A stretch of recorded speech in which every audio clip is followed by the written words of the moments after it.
Bonjour, voici une vidéo pour bien prendre conscience du jugement de Dieu. Parce que beaucoup de monde et même beaucoup de chrétiens ne comprennent pas vraiment comment Dieu va juger et donc ne se rendent pas compte de l'importance vitale d'être chrétien. Parce que justement, Jésus s'est sacrifié pour nous sauver si on est chrétien, si on croit en lui. C'est vital.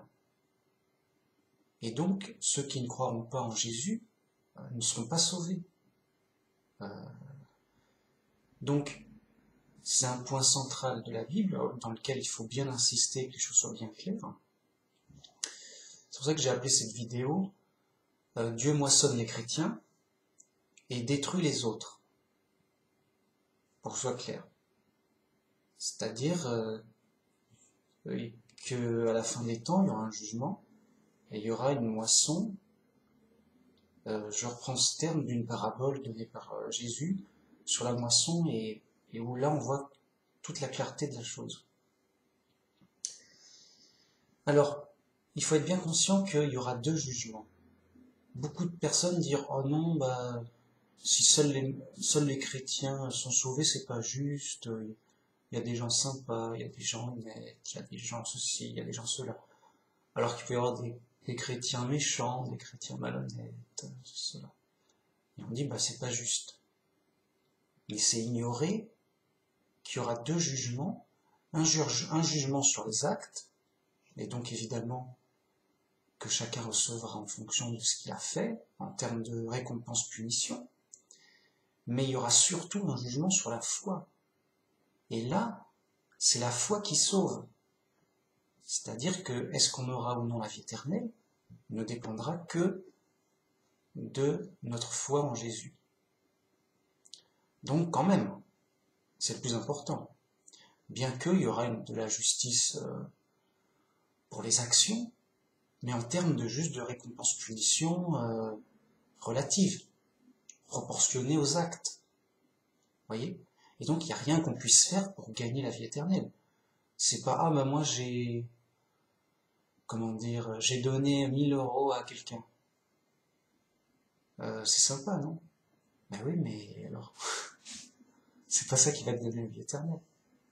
Faut être sérieux. Il n'y a rien qu'on puisse faire pour gagner la vie éternelle. Il n'y a que le sacrifice du Christ qui a justement sacrifié sa vie éternelle pour qu'on puisse nous la retrouver à travers le Christ, justement, dans la foi dans le Christ. Alors voici la parabole qui donne et qui éclaire tout. En Matthieu 13.24, il leur proposa une autre parabole, et il dit « Le royaume des cieux est semblable à un homme qui a semé une bonne semence dans son champ. Mais, pendant que les gens dormaient, son ennemi vint, sema de l'ivraie parmi le blé et s'en alla. Lorsque l'herbe eut poussé et donné du fruit, l'ivraie parut aussi. Les serviteurs du maître de la maison vinrent lui dire « Seigneur, n'as-tu pas semé une bonne semence dans ton champ ? D'où vient donc qu'il y a de l'ivraie ?» Il leur répondit « C'est un ennemi qui a fait cela. » Et les serviteurs lui dirent « Veux-tu que nous allons l'arracher ?» Non, dit-il, de peur qu'en arrachant l'ivraie, vous ne déraciniez aussi en même temps le blé. Donc laissez croître ensemble l'un et l'autre jusqu'à la moisson. Et à l'époque de la moisson, je dirai au moissonneur, arrachez d'abord l'ivraie et liez-la en gerbe pour la brûler. Mais amassez le blé dans mon grenier. Voilà. Donc, il donne une parabole d'un homme qui sème du blé pour en avoir les fruits, c'est-à-dire la moisson, le blé en question. Mais un ennemi arrive et sème le désordre, c'est-à-dire il sème de la mauvaise herbe en même temps, dans le champ de blé. Du coup, les plantes grandissent et il y a du blé et de la mauvaise herbe, toutes mélangées l'une avec l'autre. Et c'est vraiment embêtant. Les serviteurs sont étonnés, ils se disent, mais enfin, qu'est-ce que c'est que ce résultat? Ça va pas du tout. Enfin, n'as-tu pas planté de la bonne semence? Pourquoi on a du bon et du mauvais en même temps? On ne comprend plus. Et là, il leur répond, c'est un ennemi qui a fait cela. Ah, bah on comprend maintenant pourquoi il y a tant de désordre et de problèmes. Un ennemi a mal agi pour justement semer le désordre et le trouble. Bon, alors qu'est-ce qu'on va faire? On arrache la mauvaise herbe? Non, non, car c'est tellement mélangé que vous allez abîmer le blé, forcément. Non, laissez-les croître ensemble pour que ça prenne leur taille adulte et complète. Et là, on fera clairement la différence entre le bon et le mauvais. Parce qu'au début, c'est pas évident. Et, à l'époque de la moisson, je dirais, arrachez la mauvaise herbe et mettez-la au feu pour la détruire. Par contre, amassez le blé et que je puisse garder auprès de moi dans mon grenier, que je puisse bien le mettre, le préserver dans mon grenier. Et là, on comprend tout. En effet, donc l'humain a été créé parfait, mais le diable, par la ruse, s'est caché, a semé le trouble et le mensonge pour justement qu'il y ait une rébellion et que les choses aillent mal. Du coup, l'humanité a été séparée de Dieu et livrée à elle-même avec du bon et du mauvais. Partout, personne s'y retrouve. On se dit, bon, enfin, c'est ça que Dieu a fait. On est perdu, mortel, on souffre, on est malade, rien ne va bien, on est dans le désordre, on est dans le chaos, dans le noir, dans les ténèbres. Enfin, pourquoi Dieu a fait ça? Et là, Dieu, il nous dit, non, non, c'est un ennemi qui a fait ça. C'est le diable, un opposant, un ange rebelle qui s'est opposé et qui a mal agi comme ça. Ah d'accord, bon, mais alors qu'est-ce qu'on fait? Là, Dieu dit, laissons les choses aller à leur terme, c'est-à-dire jusqu'à ce que le monde entier soit peuplé et dirigé par un gouvernement mondial, afin qu'on puisse bien voir la différence entre les bons et les mauvais, aussi bien en acte qu'en foi, et que les choses soient claires. Et après, quand les choses seront claires, je ferai mon jugement sur la terre pour détruire le mauvais et préserver le bon. Qu'est-ce qu'on lit dans Révélation 14.15? Et un autre ange sortit du temple, criant d'une voix forte à celui qui était assis sur la nuée. Lance ta faucille et moissonne, car l'heure de moissonner est venue, car la moisson de la terre est mûre. Et celui qui était assis sur la nuée jeta sa faucille sur la terre, et la terre fut moissonnée. Et donc, oui, il y aura des élus à la fin des temps, avant Armageddon. C'est-à-dire que quand il y aura un gouvernement mondial qui imposera la marque de la bête à tout le monde, il y aura des élus qui seront choisis par Dieu au nombre de 144 000, avec tous une marque marquée par Dieu, pour qu'ils puissent échapper au fléau que Dieu va infliger sur terre.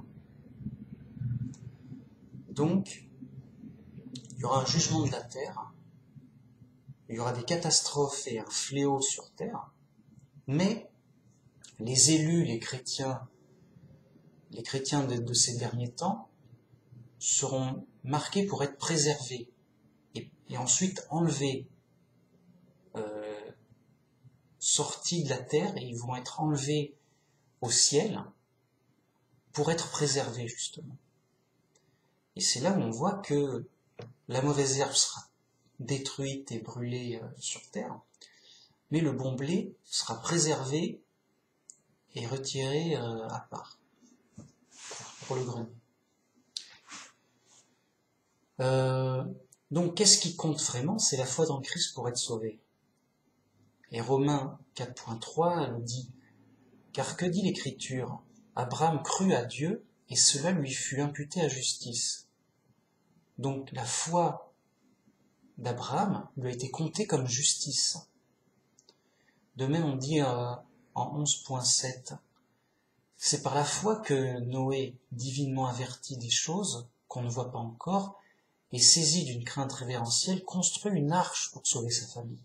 C'est par elle qu'il condamna le monde et devint héritier de la justice qui s'obtient par la foi. Il devint héritier de la justice qui s'obtient par la foi. C'est par la foi que Noé a fait tout ça. Et par elle, il condamna le monde qui n'avait pas foi. Donc on voit bien que la foi est comptée comme justice, mais une justice de foi, de confiance, pas une justice d'acte. La justice des actes, ce sera un jugement, et la justice de la foi, ce sera un autre jugement. Et cette justice de la foi, elle sauve. C'est un peu comme faire la différence entre les loyaux serviteurs et les rebelles.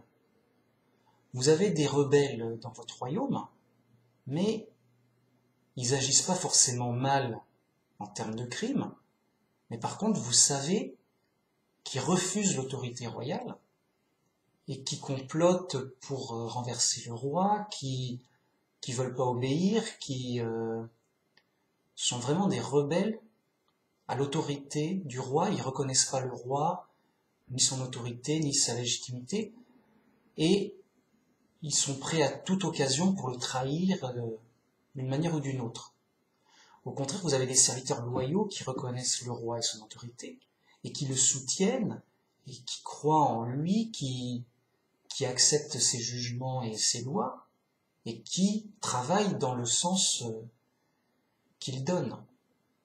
Donc, ce jugement sur la foi, c'est un jugement entre les rebelles et les loyaux. Les rebelles seront détruits juste parce qu'ils sont rebelles. Pas parce que, j'ai rien fait. Ben oui, mais t'as rien fait, mais tu es contre l'autorité du roi, tu obéis pas et tu veux le renverser à tout prix. Tu es une menace prioritaire pour le royaume. Tu es un rebelle, vraiment. Et donc, tu seras chassé du fait même que tu sois rebelle. Et si tu restes là, tu seras condamné à mort. Bon. Par contre, les serviteurs loyaux, eux, ils seront récompensés. Parce que eux, ils reconnaissent bien l'autorité royale. Ils reconnaissent les commandements du roi. Ils obéissent au roi et ils travaillent dans le sens du roi. Et donc, il y a une pleine confiance qui s'installe entre les serviteurs loyaux et le roi. Alors que pour les rebelles, c'est tout le contraire, c'est la traîtrise, la méfiance. On se demande, ils cherchent un moment propice pour tuer le roi d'une manière ou d'une autre. Tant qu'ils n'ont pas ce moment propice, ils n'agissent pas. Ils restent en attente, ils surveillent, ils espionnent. Mais voilà, c'est une menace réelle, c'est un danger réel qui n'agit pas, mais qui attend le bon moment pour agir de manière dangereuse et de manière efficace contre le roi. Donc, c'est vraiment une menace prioritaire à éliminer. Et donc c'est par la foi qu'on est sauvé, par la foi en Dieu et dans Jésus. Et ça nous est compté comme justice, parce que c'est compté comme loyauté envers l'autorité suprême de Dieu. Car c'est bien Dieu, c'est bien lui le souverain Seigneur de l'univers. C'est lui qui sait tout et qui organise tout. C'est lui le garant de la justice et de l'harmonie partout. Et donc, à lui, il n'y a que les fous pour se rebeller contre Dieu, à cause de l'ignorance de plein de choses mauvaises. Mais ça revient à de la folie. Voilà, donc ce qu'il fallait bien comprendre sur la moisson, c'est que on a des prophéties qui nous disent que Dieu va juger la terre. Et lors de ce jugement, c'est comme si donc Dieu laissait croître les gens, on les laisse croître et les gens grandissent librement, donc ils sont libres de leurs actions, ils sont libres de leurs pensées et de leurs croyances. Et une fois qu'ils ont bien vécu, on voit avec évidence qu'est-ce qu'ils ont fait et en quoi ils croient. Et à partir de là, Dieu, il va moissonner les bons chrétiens pour les garder avec lui pour la vie éternelle. Par contre, les mauvais, les autres, ceux qui ont rejeté le Christ, eh ben, ils seront détruits parce qu'ils sont mauvais. Ils ont rejeté l'autorité de Dieu et du Christ. Ils ont rejeté leur sauveur. Donc ils vont pas être sauvés, tout simplement. Qu'ils le savent ou non. Si on n'a pas le Christ, on n'est pas sauvé. Point. C'est aussi simple que ça. C'est pas, ah mais moi je le savais pas, j'étais en vacances, je n'ai jamais entendu parler du christianisme. Bah oui, t'as pas de sauveur, t'es pas sauvé. Point. Donc, il y aura vraiment ce jugement. Ce qui fait que les chrétiens d'Armageddon seront sauvés, mais directement, parce qu'ils seront marqués et ils seront enlevés avant les fléaux de la fin. Et tous ceux qui sont morts depuis toutes les époques, eux, ils seront sauvés, mais donc après la résurrection des morts, où il y aura ces fameux 2 jugements sur les actes et sur la foi. Et donc, les chrétiens ressuscités, eh bien, ils auront leur nom sur le livre de vie, ils auront la vie éternelle. Ça ne veut pas dire qu'ils n'auront pas des punitions ou des récompenses en plus ou en moins, suivant leurs actions. Mais leur foi les a sauvés. Ils auront la vie éternelle. Par contre, les autres, qu'ils aient bien ou mal agi, ils auront bien sûr des récompenses et des punitions en fonction de leurs actions.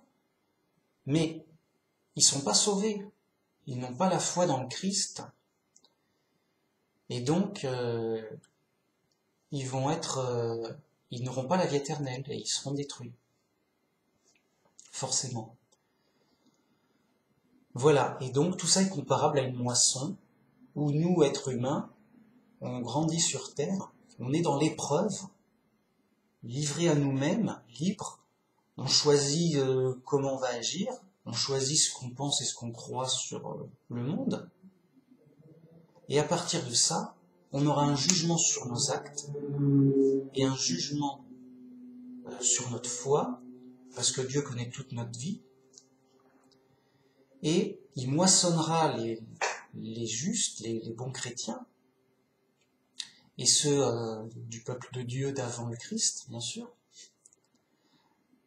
car leur foi leur a été comptée comme justice, comme loyauté. Oui, ce sont mes gens loyaux à moi, je veux les garder. Et Jésus a payé pour les racheter du péché originel. Il a payé pour les récupérer. Donc on est au Christ, on lui appartient, et on aura la vie éternelle, on est sauvé grâce à lui. Quant aux autres, eh bien, ils seront aussi jugés pour leurs actes, bien sûr, mais ils ont été, parce qu'ils n'ont pas été chrétiens, ils ont été jugés comme rebelles. Sur le jugement de la foi, ça leur est compté comme injustice. Et donc, ils sont pas sauvés, ils sont laissés à leur mortalité, et ils vont mourir d'une façon ou d'une autre, mais ils mourront et ils disparaîtront, c'est sûr. Voilà, et ça donne toute l'importance au Sauveur, à son sacrifice. Et voilà pourquoi on insiste pour dire aux gens qu'ils ont besoin d'un Sauveur, et que c'est important car ça leur donnera la vie éternelle, sinon ils ne seront pas sauvés, ils seront détruits